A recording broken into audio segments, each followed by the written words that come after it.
E aí, galerinha do Afro Canal, Afro Crente, da Afro Igreja, desse Afro País. Estamos hoje começando mais um vídeo e hoje vamos falar sobre igreja e negritude.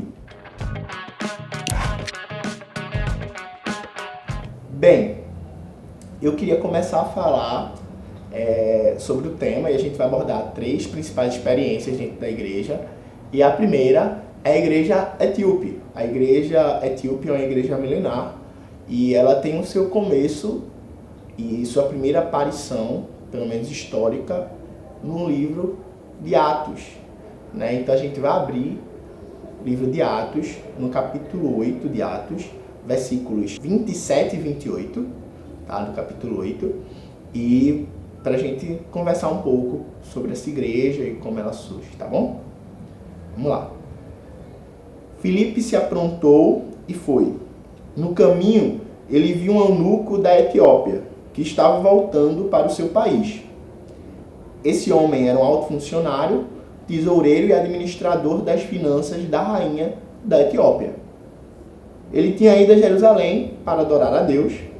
Na volta, sentado na sua carruagem, ele estava levando o livro do profeta Isaías. Esse relato de Atos, ele, para a própria igreja etíope, igreja cristã etíope, é o relato da primeira aparição e de como surgiu a igreja na Etiópia. A igreja da Etiópia é uma experiência única no mundo, uma experiência milenar, é uma experiência que consta desde o primeiro século, e que surge, que está vinculada à igreja copta, a igreja egípcia. São igrejas que são tidas como uma das mais antigas que a gente tem conhecimento. A igreja etíope, ela nunca foi colonizada porque o país também nunca foi colonizado. Então ela tem uma liturgia muito específica, ela tem a sua cultura entranhada dentro da igreja.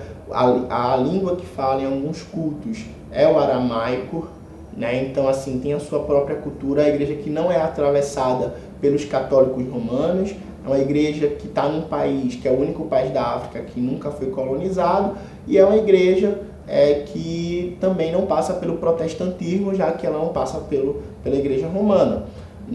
A igreja etíope, ela tem uma experiência também a partir dos monges cristãos, lá no cristianismo oriental.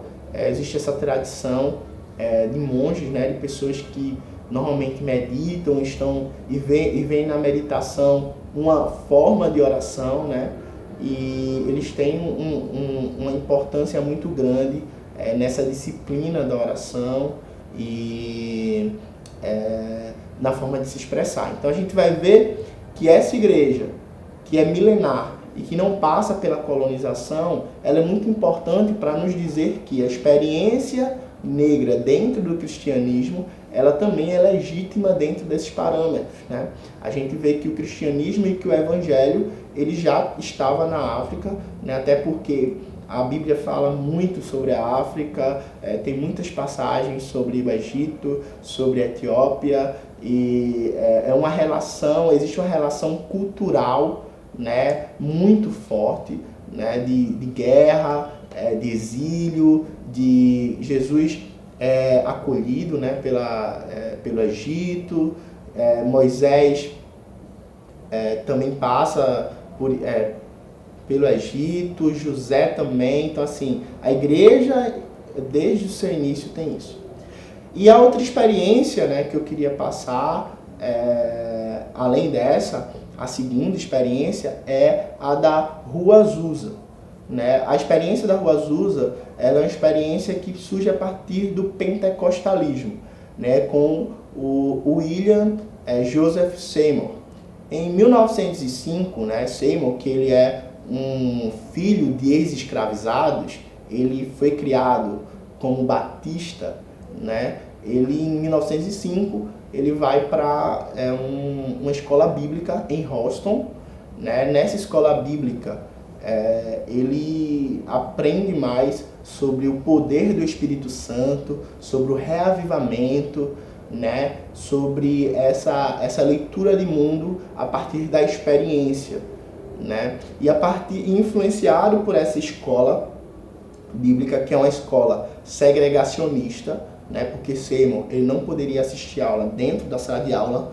Ele, por ser uma pessoa negra, ele assistia a aula do corredor, ele colocava uma cadeira no corredor e assistia todas as aulas.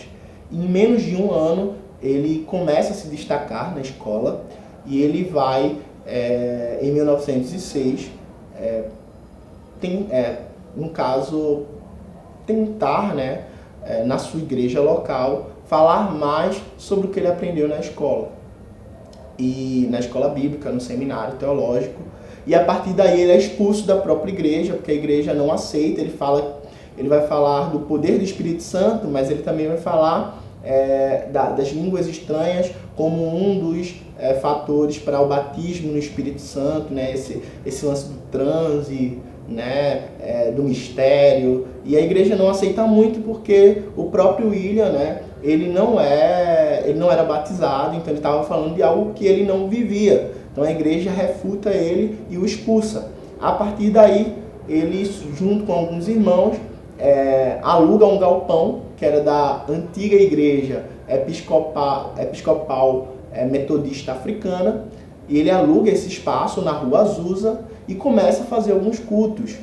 E essa experiência de reavivamento, né, foi uma experiência que uniu negros e uniu brancos, né, que uniu pessoas brancas pobres, que uniu latinos, que uniu imigrantes, que uniu mulheres, né? Então, numa época dos Estados Unidos, onde negro e branco não ficavam junto, numa época nos Estados Unidos, onde as mulheres não tinham voz nem direito a voto, dentro da igreja a mulher tinha um microfone na mão, dentro da igreja o negro ele falava e com autoridade para um branco que estava lá sentado no banco. Então, assim, a experiência da Rua Azusa, a experiência da primeira igreja pentecostal do mundo é um anúncio de um lugar que, se na sociedade ou se nessa lógica do mundo o negro ele não é visto como alguém que tem o poder ou que é filho de Deus, aqui dentro a gente pode falar e a gente é filho de Deus. Aqui dentro a gente não vai ficar no corredor. Então a experiência da Rua Azusa é a experiência que a mulher, ela, por mais que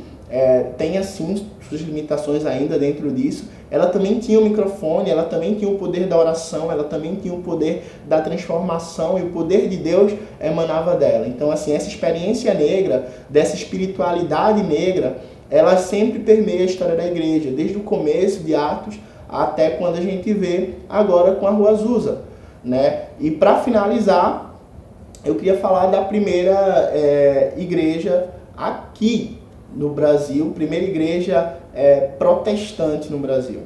A primeira igreja protestante do Brasil, que é a Igreja do Divino Mestre, ela surge com o Agostinho Pereira. O Agostinho Pereira, em 1841, plantou a primeira igreja protestante no país. Ele é filho de uma ex-escrava livre, né? Ele morava aqui no Recife e conheceu o evangelho a partir daí.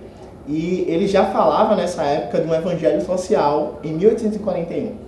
Ele falava em um evangelho social, ele falava em Cristo moreno, eles falavam que Adão, que Moisés, que Abraão eram pessoas morenas. Tem alguns escritos do Agostinho, que é conhecido como Lutero Negro, tem alguns escritos dele afirmando, né, ou relatando e conseguindo dizer que a pele negra é uma pele nobre, é uma pele que tem beleza, é uma pele que tem poder, é uma pele que tem dignidade. Então, em 1841, a gente tem filhos de uma ex-escrava livre falando sobre libertação, sobre cristianismo a partir de quem nós somos. E o mais interessante disso é que ele cita e ele se inspira na revolta dos malês e na Revolução Haitiana. Então, assim, nos escritos do próprio Agostinho, ele cita essas duas experiências do povo negro.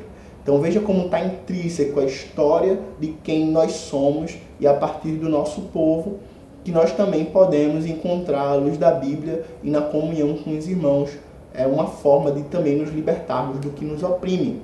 Então ele é muito importante por conta disso. Infelizmente, em 1846, 5 anos após, ele é preso pelo governo português e a gente não tem mais notícia dele. Então, é muito peculiar, né, toda a história do povo negro com a igreja. Né? Existe uma espiritualidade negra. Né? E essa espiritualidade, ela permeia religiões, ela permeia fés, ela permeia crenças. E ela tem uma forma de se manifestar, e é através da dança, e é através da música, e é através da comida, é através do corpo, é através desse espírito que a gente chama, que sopra, né? E esse sopro antirracista, ele nos liberta, e ele nos liberta de vez. Então é importante a gente colocar aqui, como Nelson Mandela, que era metodista, como Rosa Parks, que era metodista, como Martin Luther King, que era batista, existe dentro da história cristã uma igreja, e uma igreja que expressa a sua negritude, uma igreja que legitima isso, uma igreja que tem um compromisso com o povo negro. Então a gente precisa dar voz para isso, e espero que vocês tenham gostado do vídeo. Né? Todas as referências que eu usei vão estar na descrição, e é isso, né? Que a Afro Paz do Afro Senhor estejam com vocês.